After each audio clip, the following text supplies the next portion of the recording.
ನಮಸ್ಕಾರ ಪ್ರೇಕ್ಷಕರೇ, ಶಮಂತ ವ್ಲಾಗ್ಸ್ ಕನ್ನಡ ವಾಹಿನಿಗೆ ಸ್ವಾಗತ. ನಾನು ಶಮಂತ ಕಮಣಿ. ಈ ವಿಡಿಯೋನಲ್ಲಿ ವೈಕುಂಠ ಏಕಾದಶಿಗೆ ನಾವು ಭೇಟಿ ನೀಡಿದ ದೇವಸ್ಥಾನವನ್ನು ತೋರಿಸುತ್ತಿದ್ದೇನೆ ಹಾಗೂ ಕೊಂಚ ಮಾಹಿತಿಯನ್ನು ಸಹ ಶೇರ್ ಮಾಡುತ್ತಿದ್ದೇನೆ. ಮೊದಲಿಗೆ ಈ ದೇವಾಲಯದ ಹೆಸರೇನೆಂದರೆ ಹುತ್ತದ ವೆಂಕಟರಮಣ ದೇವಸ್ಥಾನ ಎಂದು. ಈ ದೇವಸ್ಥಾನದ ಲೊಕೇಶನ್ ವಿಷಯಕ್ಕೆ ಬಂದರೆ ಬೆಂಗಳೂರಿನ ಬಸವೇಶ್ವರ ನಗರದ BEML ಲೇಔಟ್ನ old Basaveshwara Nagar bus stop ಹತ್ತಿರವಿರುತ್ತದೆ. ವಾಹನಗಳ ನಿಲುಗಡೆಗೆ ಎಂದು ಪ್ರತ್ಯೇಕ ಸ್ಥಳವಿಲ್ಲ. ಇಲ್ಲಿ ದೇವಸ್ಥಾನದ ಹೊರಾಂಗಣದಲ್ಲಿ ನಿಲುಗಡೆ ಮಾಡಿಕೊಳ್ಳಬಹುದು, ಇಲ್ಲವೇ ಅಕ್ಕಪಕ್ಕದ ರಸ್ತೆಗಳಲ್ಲಿ ನೋಡಿಕೊಂಡು ನಿಲ್ಲಿಸಬಹುದು. ಈ ದೇವಾಲಯದ ವಿಶೇಷತೆ ಏನೆಂದರೆ ಇಲ್ಲಿ ಒಂದೇ ದೇವಸ್ಥಾನದಲ್ಲಿ ಗಣೇಶ, ವಲ್ಲಿ ದೇವಸೇನ ಸಮೇತ ಸುಬ್ರಹ್ಮಣ್ಯ ಸ್ವಾಮಿ, ಕೈಲಾಸನಾಥೇಶ್ವರ, ಪಾರ್ವತಿ ದೇವಿ, ಆಂಡಾಳ್ ಅಮ್ಮನವರು, ವೆಂಕಟೇಶ್ವರ ಸ್ವಾಮಿ ಹಾಗೂ ಪದ್ಮಾವತಿ ಅಮ್ಮನವರ ಮಂದಿರಗಳನ್ನು ಕಾಣಬಹುದಾಗಿದೆ. ಇಲ್ಲಿಂದ ದೇವಸ್ಥಾನದ ಪ್ರವೇಶಿಸುವ ಮುನ್ನ ಪಾದರಕ್ಷೆಗಳನ್ನು ಇಲ್ಲಿಯೇ ಬಿಡಬೇಕು. ಇದಕ್ಕೆಂದು ಪ್ರತ್ಯೇಕ ಸ್ಥಳ, ಸ್ಟ್ಯಾಂಡ್ಗಳು ಹಾಗೂ ಶುಲ್ಕಗಳು ಇರುವುದಿಲ್ಲ. ಇಲ್ಲಿಂದ ಕೆಲವು ಮೆಟ್ಟಿಲುಗಳನ್ನು ಹತ್ತಿದರೆ ನಮಗೆ ಎಡಬದಿಯಲ್ಲಿ ಪ್ರಾರ್ಥನಾ ಮಂದಿರ ಸಿಗುತ್ತದೆ. ಇದನ್ನು ಚಿಕ್ಕ ಚಿಕ್ಕ ಸಮಾರಂಭಗಳಿಗೆ ಬಾಡಿಗೆಗೆ ನೀಡುತ್ತಾರೆ. ಮದುವೆ, ರಿಸೆಪ್ಷನ್, ನಾಮಕರಣ ಇತ್ಯಾದಿ ಸಮಾರಂಭಗಳಿಗೆ. ಇಲ್ಲಿಂದ 4-5 ಹೆಜ್ಜೆಗಳು ನಡೆದರೆ ಭೋಜನ ಶಾಲೆ ಇದೆ. ಇದರ ಪಕ್ಕದಲ್ಲಿ ಅರಳಿ ಕಟ್ಟೆ ಇರುತ್ತದೆ. ನಾಗಪ್ರತಿಷ್ಠಾ ವಿಗ್ರಹಗಳು, ದೊಡ್ಡ ಅರಳಿ ಮರವನ್ನು ಕಾಣಬಹುದು. ಅಲ್ಲೇ ಪಕ್ಕದಲ್ಲಿ ಕಾಲು ತೊಳೆಯಲು ನೀರಿನ ನಲ್ಲಿಗಳ ವ್ಯವಸ್ಥೆ ಇದೆ. ಕಾಲುಗಳನ್ನು ತೊಳೆದುಕೊಂಡ ನಂತರ ಅರಳಿಕಟ್ಟೆ ಪ್ರದಕ್ಷಿಣೆಯ ಬಳಿಕ ಸ್ವಲ್ಪ ಮುಂದೆ ನಡೆದರೆ ಬಲಗಡೆ ಗಣಪತಿ ಮಂದಿರವಿದೆ.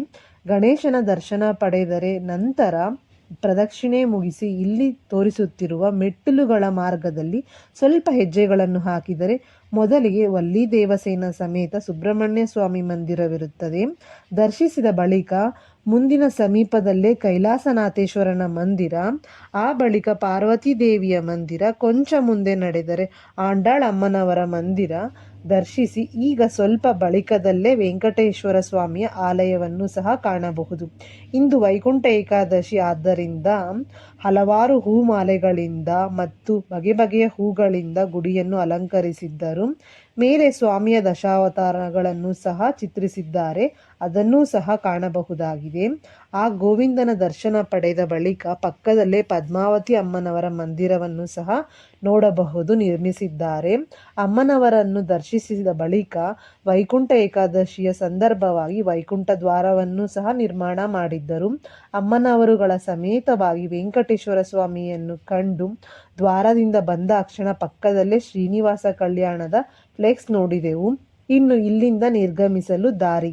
ಕೆಲವು ಮೆಟ್ಟಿಲುಗಳನ್ನು ಇಳಿದರೆ ಇಲ್ಲಿ ದೊಡ್ಡ ಧ್ವಜಸ್ತಂಭ ಹಾಗೂ ಸ್ವಾಮಿಯ ಪಾದಗಳನ್ನು ಕಾಣಬಹುದು. ಇಲ್ಲಿಂದ ಹಾಗೆ ಸರತಿ ಸಾಲಿನಲ್ಲಿ ಹೋದರೆ ಪ್ರಸಾದದ ಮುಂಗಟ್ಟೆ ಸಿಗುತ್ತದೆ.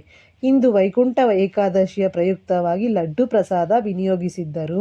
ಪ್ರಸಾದದ ಕೌಂಟರ್ನಿಂದ ಮುಂದಕ್ಕೆ ಹೋದರೆ ಬಲಗಡೆ ಧ್ಯಾನ ಮಂದಿರ ಮತ್ತು ಎದುರುಗಡೆ ರಂಗಮಂಡಪಗಳು ಇವೆ. ಇಲ್ಲಿ ಸಂಗೀತ ಕಚೇರಿಗಳು ಹಾಗೂ ನೃತ್ಯ ಕಚೇರಿಗಳು ಜರುಗುವವು. ಈ ವಿಡಿಯೋನಲ್ಲಿ ತಿಳಿಸಿದ ಮಾಹಿತಿ ಹಾಗೂ ತೋರಿಸಿದ ದೇವಾಲಯದ ಚಿತ್ರೀಕರಣ ನಿಮಗೆ ಇಷ್ಟವಾಗಿದ್ದಲ್ಲಿ ಲೈಕ್ ಮಾಡಿ, ನಿಮ್ಮ ಅಭಿಪ್ರಾಯಗಳನ್ನು ಹಾಗೂ ಅಭಿನಂದನೆಗಳನ್ನು ಕಮೆಂಟ್ಗಳಲ್ಲಿ ತಿಳಿಸಿ. ಮತ್ತಷ್ಟು ಮಗದಷ್ಟು ವಿಡಿಯೋಸ್ಗಾಗಿ ಚಾನಲನ್ನು ಸಬ್ಸ್ಕ್ರೈಬ್ ಮಾಡಿಕೊಳ್ಳಿ. ಈ ವಿಡಿಯೋವನ್ನು ವೀಕ್ಷಣೆ ಮಾಡಿದ್ದಕ್ಕಾಗಿ ಧನ್ಯವಾದಗಳು.